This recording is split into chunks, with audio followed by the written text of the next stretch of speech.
जय हिंद महारथियों। मैं सूरज कुमार और आपका स्वागत है रीडिंग प्लेस में। तो चलिए स्टार्ट करते हैं सौर परिवार वाला क्लास, जिसमें कि करेंट अफेयर को, महत्वपूर्ण करेंट अफेयर को अपने लोग पढ़ते हैं।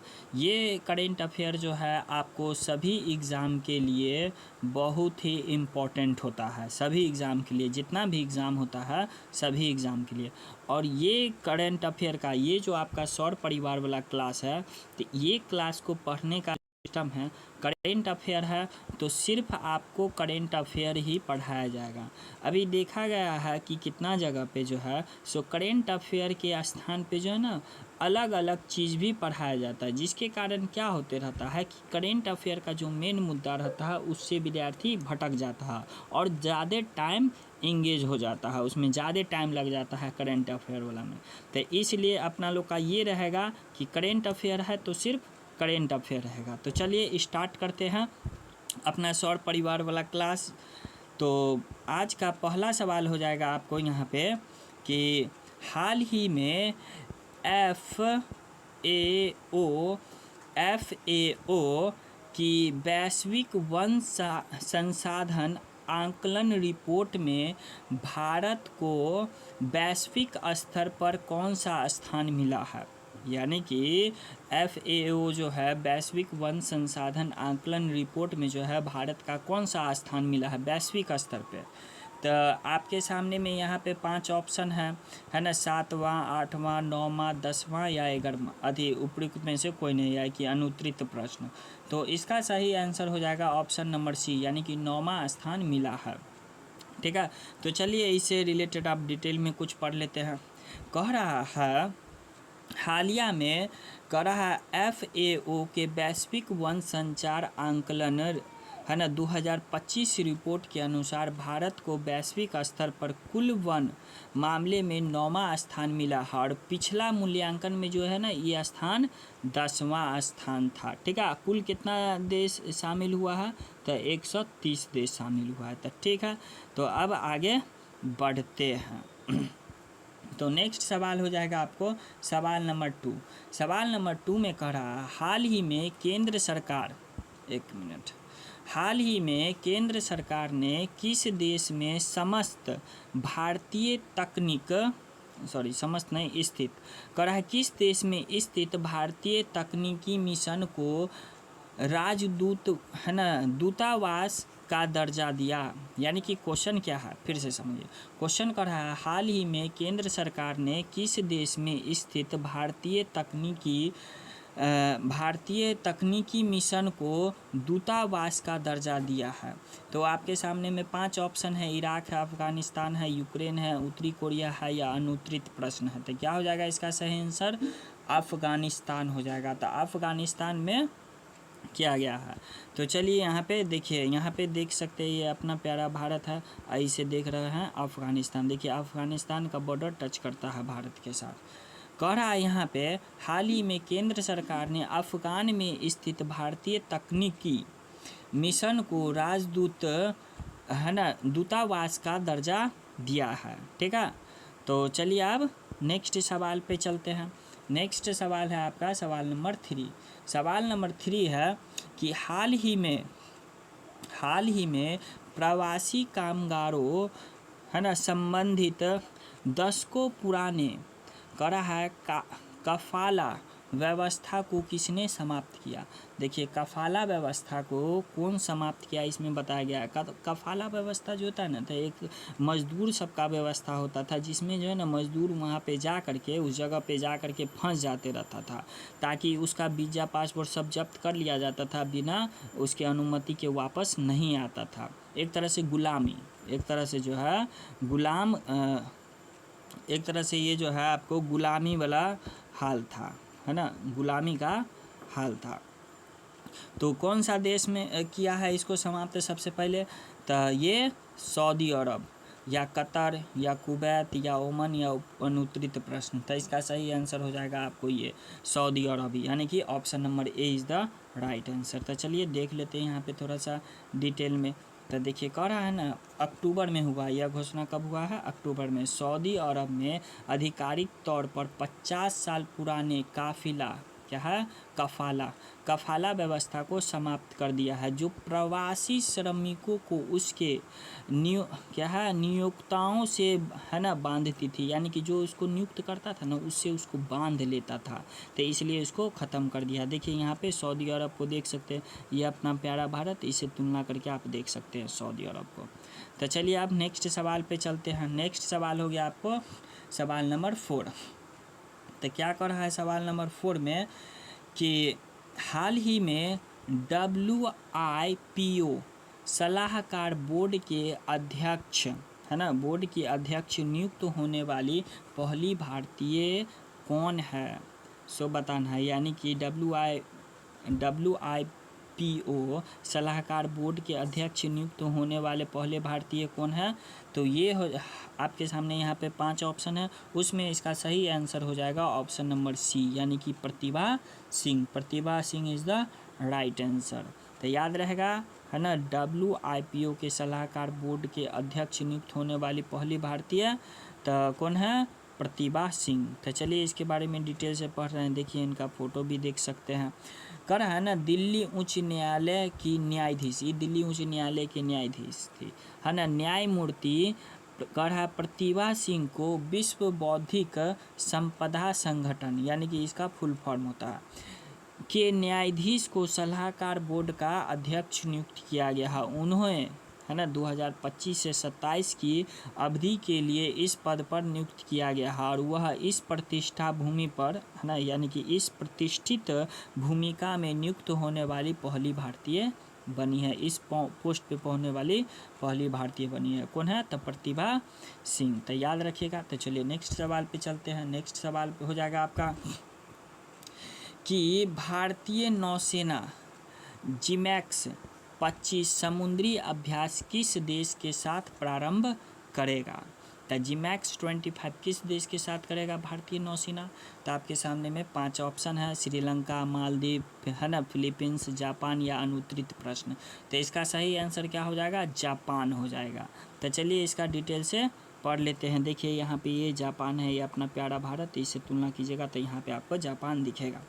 तो कह रहा है ना, भारतीय नौसेना ने जापान के साथ मिलकर जिमैक्स समुद्री अभ्यास प्रारंभ किया है। जिमैक्स का पूरा नाम जापान इंडिया मैरीटाइम एक्सरसाइज है, ठीक है। तो जैसे जापान, आई से इंडिया, एम से मैरीटाइम, EX से exercise, Japan India maritime exercise है। यह भारतीय नौसेना और जापानी समुद्री आत्मरक्षा बल के बीच द्विपक्षीय समुद्री अभ्यास है। तो याद रहेगा जिमैक्स 25 किसके साथ हुआ है, तो जापान के साथ हुआ है। तो चलिए अब नेक्स्ट सवाल पे चलते हैं। नेक्स्ट सवाल है आपका यहाँ पे कि भारत का पहला अत्यधिक गरीबी मुक्त राज्य कौन सा होगा, भारत का पहला अत्यधिक गरीबी मुक्त राज्य कौन सा होगा। आपके सामने में यहाँ पे 4-5 ऑप्शन है, तेलंगाना, केरल, आंध्र प्रदेश, उड़ीसा, अनुत्तरित प्रश्न। तो इसका सही आंसर हो जाएगा आपको यहाँ पे ऑप्शन नंबर बी, यानी कि केरल।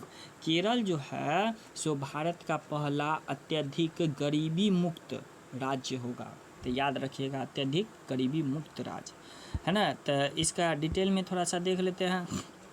देखिए ये अपना भारत है, भारत का सबसे नीचे में केरल, इसको बड़का करके दिखाया गया। करें ना, भारत केरल का पहला करहा अत्यधिक गरीबी मुक्त राज्य बनने वाला है। यह अपने अत्यधिक गरीबी उन्मूलन परियोजना EP के माध्यम से इस उपलब्धि को हासिल करने वाला पहला भारतीय राज्य बनेगा, जिसकी घोषणा नवंबर 2025 में की जानी है। तो चलिए आपको याद रहेगा केरल। तो अब नेक्स्ट सवाल है सवाल नंबर 7। तो सवाल नंबर 7 में कह रहा है, हाल ही में अंडर 20 फीफा फुटबॉल विश्व कप 2025 का खिताब किसने जीता। तो आपके सामने में यहाँ पे 5 ऑप्शन है, मैक्सिको, अर्जेंटीना, ब्राज़ील, जापान, अनुत्तरित प्रश्न। तो इसका सही आंसर हो जाएगा ऑप्शन नंबर ए, यानी कि Mexico. Mexico is the right answer. तो याद रहेगा अंडर 20 फीफा है ना फुटबॉल विश्व कप 2025 का कौन जीता है, तो मैक्सिको नहीं, मोरक्को है ना, गलती से मैक्सिको बोला गया, मोरक्को है, ठीक है। तो मोरक्को जीता है। तो चलिए यहाँ पे डिटेल में पढ़ लेते हैं। डिटेल इसलिए रखें कि कोई कभी गलत से बोला जाए तो उसको यहाँ पे से देख लेंगे। तो कह रहा है ना अंडर-20 फीफा है ना फुटबॉल विश्व कप 2025 का खिताब मोरक्को ने जीता है। मोरक्को ने फाइनल में अर्जेंटीना को 2-0 से हरा करके अपना पहला विश्व कप खिताब जीता, यानी कि कोई भी विश्व कप पहला जीता है मोरक्को। देखिए यहाँ पे देख सकते हैं, ये आपको वर्ल्ड का मैप हो गया, तो वर्ल्ड मैप का ई वाला पार्ट यहाँ पे दिखाया गया और यहीं पे मोरक्को है। तो चलिए अब नेक्स्ट सवाल पे चलते हैं। तो नेक्स्ट सवाल है आपको यहाँ पे कि हाल ही में खनन मंत्रालय के भारत के पहले राज्य खनन तत्परता सूचकांक में खनिज समृद्ध श्रेणी में किसे शीर्ष स्थान मिला है, यानी कि खनिज समृद्ध श्रेणी में किसे शीर्ष स्थान मिला है भारत राज्य को।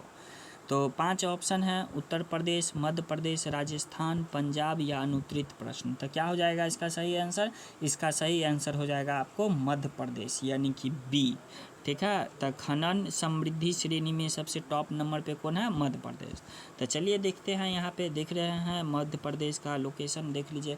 हाल ही में खनन मंत्रालय ने भारत के पहले राज्य खनन तत्परता सूचकांक में खनिज समृद्ध श्रेणी, यानी कि श्रेणी ए में का 3 श्रेणी में बांटा गया था, ए बी सी, तो इस श्रेणी ए का बात है। तो श्रेणी ए में जो है मध्य प्रदेश को शीर्ष स्थान मिला है, तो याद रहेगा। तो चलिए अब नेक्स्ट सवाल पे चलते हैं। नेक्स्ट सवाल है आपका, हाल ही में वी राइज पहल किसने शुरू किया? हाल ही में वी राइज पहल किसने शुरू किया? तो आपके सामने में यहाँ पे 5 ऑप्शन है, महिला व बाल विकास मंत्रालय, शिक्षा मंत्रालय, नीति आयोग, यूजीसी, अनुत्तरित प्रश्न। तो इसका सही आंसर हो जाएगा आपको नीति आयोग। नीति आयोग जो है वी राइज पहल शुरू किया है। तो चलिए इसके बारे में थोड़ा सा डिटेल से पढ़ लेते हैं कि क्या है इसका डिटेल। तो इसका डिटेल है, वी राइज पहल नीति आयोग के लिए महिला उद्यमिता है ना मंच VEP और DP वर्ल्ड के बीच एक संयुक्त पहल है। इसका उद्देश्य भारतीय है ना भारत में महिला उद्यमियों को वैश्विक बाजार में अपनी व्यवसायों का विस्तार करने में मदद करना है, यानी कि विश्व स्तर पे महिला सब अपना भारत में जो तो कर ली अब, लेकिन इसको विश्व स्तर पे इसको सम्मान मिले, वहाँ पे मतलब बिजनेस कर सके, उसके लिए ये वी राइज पहल शुरू किया गया है। तब महिलाओं के लिए भाई साहब सब चीज़ महिला के लिए हो रहा है। यहाँ पे हमको ही नहीं पता चल रहा है कि ये पुरुष जो है ये पुरुष का क्या होगा भाई साहब। चलिए सब राजनीति काट खेलता है। तो नेक्स्ट सवाल है आपका 10वां नंबर सवाल, हाल ही में विवाहित महिलाओं और भाइयों के बीच प्रेम का त्योहार कर है निंगोल चाकोबा, कौन सा है? निंगोल चाकोबा का आयोजन कहाँ हुआ है? तो निंगोल चाबुका, यानी कि जो भाई बहन होता है तो बहन का शादी हो जाता है तो वो अपने घर चली जाती है, और ये भाई का घर रहता है, तो जिसके कारण बोलचाल कम होता है। तो ये त्यौहार मनाने से ये होता है कि कम से कम अगर कोई भाई बहन में बोलचाल नहीं होता है किसी कारणवश में, तो ये त्यौहार के थ्रू सबको एक किया जाता है। तो ये कहाँ मनाया गया है? निगोल है ना चाबोला त्यौहार, तो मणिपुर में या त्रिपुरा में या है ना उड़ीसा में या असम या अनुत्तरित प्रश्न। तो इसका सही आंसर हो जाएगा मणिपुर, यानी कि मणिपुर में मनाया गया है निगोल चाकोबा। ठीक है, तो इसका डिटेल से पढ़ ले रहे हैं। ये देखिए अपना लोग के दूसरे एरिया में, भारत के दूसरे एरिया में क्या मनाया जाता है? तब भाई दूज मनाया जाता है, तो उसी को जो है ना ये निगोल है ना निगोल चाकोब त्यौहार मनाया जाता है। तब मणिपुर में आयोजन किया गया है। यह विवाहित महिलाओं और उसके भाई के बीच प्यार के संबंध को मजबूत करने के लिए एक क्या है? प्रमुख मैतेई त्यौहार है, यानी कि मैतेई महीना में मनाया जाता है, तो इसलिए इसका मैतेई त्यौहार कहा गया है। तो ठीक है, तो हो गया यहाँ पे जितना भी इम्पोर्टेंट क्वेश्चन था, ये सारा का सारा क्वेश्चन जितना भी क्वेश्चन रहता है सारा का सारा आपका एकदम VVI क्वेश्चन सब है। और हमको यहाँ पे ये सवाल करवाने का एक ही मकसद रहता है कि करेंट अफेयर जो है ना इसमें इतना ज़्यादा टाइम देने का नहीं है, लेकिन डेली का डेली हम इस करेंट अफेयर को पढ़ सकें। ज़्यादा टाइम देने से इसमें बर्बादी है। जो भी हम एग्ज़ाम के लिए तैयारी करते हैं, मस्त से आराम से इसको पढ़ना है, आराम से नोट कर लेना है, और यही से आपको पूरा बेड़ा पार लग जाएगा। इसके अलावा और कहीं से भी कुछ भी रहने वाला नहीं है। तो ठीक है, तो अब अगर वीडियो आपको अच्छा लगा हो तो इसको लाइक कर दीजिएगा, कमेंट कर दीजिएगा, शेयर भी कर दीजिएगा और सब्सक्राइब भी कर दीजिएगा। तो आज की सेवा अब यहीं पे समाप्त करते हैं और मिलते हैं अब नेक्स्ट लेक्चर में। तब तक के लिए जय हिंद, जय भारत।